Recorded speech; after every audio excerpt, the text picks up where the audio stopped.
Donc cette année, nous allons commémorer le 70e anniversaire de la fin de la guerre, le 70e anniversaire de la fin de l'univers concentrationnaire nazi, en particulier d'un chapitre très important de ce qui est appelé communément la libération des camps. L'Armée rouge va filmer un certain nombre de scènes auxquelles ils vont assister en arrivant après ces massacres. Nous avons pu réaliser cette exposition grâce à une équipe de chercheurs du Cinesov qui ont sorti de l'oubli ces images.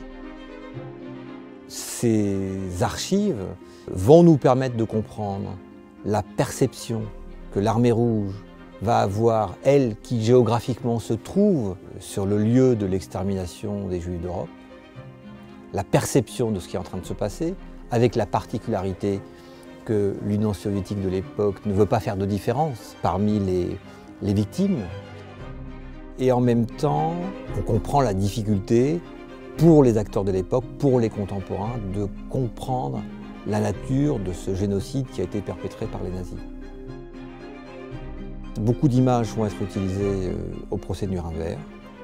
Et puis on a l'impression qu'à une certaine période, la parenthèse en effet se referme et ces images vont être rangées jusqu'à ce qu'une équipe de chercheurs vienne fouiner là où il fallait pour les retrouver.